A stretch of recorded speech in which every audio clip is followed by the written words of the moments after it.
அனைவருக்கும் வணக்கம்.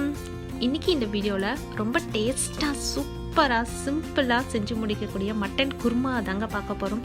இந்த மட்டன் குருமா ரெசிபி ரொம்ப சூப்பராக இருக்கும். இட்லி, தோசை, சப்பாத்தி, பரோட்டாவோட எல்லாத்துக்கும் ரொம்ப சூப்பரான காம்பினேஷன். ரைஸோட கூட சாப்பிட்றதுக்கு ரொம்ப டேஸ்ட்டாக நல்லாயிருக்கும். வாங்க இப்போ எப்படி செய்யுதுன்னு பார்க்கலாம். இதை செய்கிறதுக்காக கடாயில் 2 டேபிள் ஸ்பூன் ஆயில் சேர்த்துருக்கேன். 1 இன்ச் அளவில் பட்டை, 2 ஏலக்காய், ஒரு சின்ன பீஸ் கல்பாசி சேர்த்துருக்கேன். இது எங்கள் வீட்டு ஃபங்க்ஷன் அப்போது எனக்கு சமையல்காரர் கொடுத்த ஒரு டிப் தாங்க. குருமா குழம்புலாம் வைக்கும்போது இந்த கல்பாசி சேர்க்கும்போது அவ்வளோ டேஸ்ட் நல்லாயிருக்கும். அதனால தான் நான் இது சேர்த்துருக்கேன். 1 டேபிள் ஸ்பூன் சோம்பு, 1 கொத்து கறிவேப்பிலை, 2 பச்சை மிளகாவை கீறி விட்டு அதையும் ஆட் பண்ணியிருக்கேன். 2 பெரிய மீடியம் சைஸ் வெங்காயத்தை நீளமாக வெட்டி அதையும் இது கூட சேர்த்துட்டேன். இது எல்லாம் நல்லா ஒன்று போல் நல்லா வதங்கட்டும். வெங்காயம் நல்லா ஆயிலே நல்லா வதங்கணுங்க. கோல்டன் கலரில் நல்லா வதங்கட்டும். அது வரைக்கும் கொஞ்சம் வதக்குவோம். கலர் சேஞ்ச் ஆகிடுச்சு பாருங்கள். இப்போது இந்த ஸ்டேஜில் நான் ஒரு சின்ன சைஸ் தக்காளியை எடுத்து மிக்ஸி ஜாரில் போட்டு பேஸ்ட்டாக அரைச்சி ரெடி பண்ணி வச்சுருக்கேன். இந்த விழுதையும் இந்த குருமாவில் ஆட் பண்ணிக்கலாம். தக்காளி சைஸை கொஞ்சம் கம்மி பண்ணி தான் சேர்க்கணும். ஏன்னா மட்டன் குருமானும் போது மட்டனோட ஃப்ளேவர் தான் நமக்கு கொஞ்சம் அதிகமாக தெரியணும். தக்காளி போட்டோன்னா கொஞ்சம் புளிப்பு டேஸ்ட்டில் மட்டன் டேஸ்ட்டை குறைச்சிடும். அதனால் தக்காளியோட டேஸ்ட்டை கம்மி பண்ணிக்கிறது தான் பெஸ்ட்டு. அதனால் நான் தக்காளியை கம்மி பண்ணி தான் சேர்த்துருக்கேன். ஒரு சின்ன சைஸ் தக்காளி தான் ஆட் பண்ணியிருக்கேன். இதெல்லாம் நல்லா எண்ணெயிலே வதங்கட்டும். இந்த ஸ்டேஜில் கொஞ்சம் 1 டேபிள் ஸ்பூன் இஞ்சி பூண்டு விழுது, இதையும் பச்சை வாசனை போகிற அளவுக்கு நல்லா வதக்கிக்கலாம். எல்லாம் நல்லா வதங்கினோடனே இப்போ தூள் வகைகள் சேர்க்கலாம். 1/2 டேபிள் ஸ்பூன் தனி மிளகாய் தூள், 1 டேபிள் ஸ்பூன் மல்லித்தூள், 1/4 டேபிள் ஸ்பூன் மஞ்சள் தூள், 1 டேபிள் ஸ்பூன் குழம்பு மிளகாய் தூள். இந்த தூள் வகைகள் மட்டும்தாங்க நான் சேர்த்துருக்கேன். வேறு எந்த எக்ஸ்ட்ரா பவுடரும் நான் சேர்க்கவே இல்லை.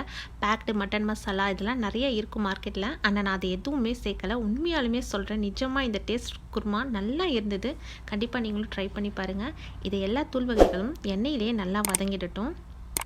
இப்போது மட்டன் ஒரு 1/2 கிலோ மட்டனை நான் ப்ரெஷர் குக் பண்ணி எடுத்து வச்சுருக்கேன்.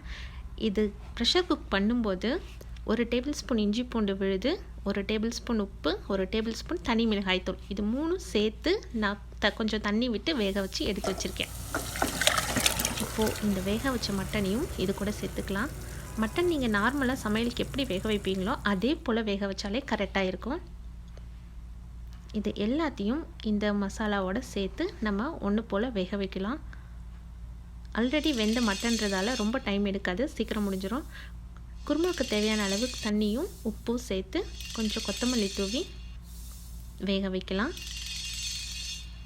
இது எல்லாம் ஒன்று போல் வெந்து வரணும். இதுக்கிடையில் குருமாவுக்கு தேவையான பேஸ்ட் ரெடி பண்ணலாம். 2 டேபிள் ஸ்பூன் தேங்காயும் 7-8 முந்திரியும் சேர்த்து விழுதாக அரைச்சி எடுத்துகிட்டு வந்திருக்கேன். இதுதான் இந்த குழம்புக்கான திக்னஸை கொடுக்க போது. இந்த குருமாவுக்கு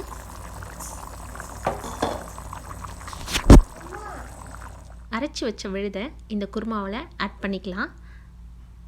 இந்த விழுது இந்த குருமா எல்லாம் இன்னொரு 5 to 10 நிமிஷம் நல்லா கொதிச்சுன்னா எல்லா ஃப்ளேவரும் நல்லா ஒன்று போல் மிக்ஸ் ஆகி பாயில் ஆகி கரெக்டான கன்சிஸ்டன்சியில் நமக்கு கிடைக்கும். இந்த குருமா தண்ணியாக இருக்கும்லாம் நினைக்க வேண்டாம். தேங்காயும் முந்திரியும் அரைச்சி போட்டதால் கண்டிப்பாக இந்த குருமா திக்காக தான் வரும். அப்படியே கொஞ்ச நேரம் குக் ஆகட்டும். கொஞ்ச நேரம் ஒரு 5 மினிட்ஸ் கழிஞ்சு நான் ஓப்பன் பண்ணுறேன். சூப்பராக பாருங்கள், குருமா ரெடி ஆகிடுச்சு. நல்லா திக்காகவே இருக்குது இந்த குருமா. இந்த முந்திரி தேங்காயோட ஃப்ளேவரில் தான் முழுக்க இந்த குருமா இருக்கும். கண்டிப்பாக ட்ரை பண்ணி பாருங்கள். எங்கள் வீட்டில் ரொம்ப சூப்பராக இருக்குதுன்னு எல்லோரும் சொன்ன ஒரு குருமா தான் இது. உங்களுக்கு பிடிச்ச இட்லி, தோசை, சப்பாத்தி, பரோட்டா வச்சு சாப்பிட்டு பாருங்கள். அவ்வளோ சூப்பராக அட்டகாசமாக இருக்கும். கண்டிப்பாக ட்ரை பண்ணி பாருங்கள். உங்கள் எல்லாருக்கும் ரொம்பவே பிடிக்கும். ட்ரை பண்ணிவிட்டு எப்படி இருந்துச்சுன்னு மறக்காமல் கமெண்ட்டில் சொல்லுங்கள். இந்த வீடியோ உங்களுக்கு பிடிச்சிருந்துச்சுன்னா ஒரு லைக் கொடுங்க.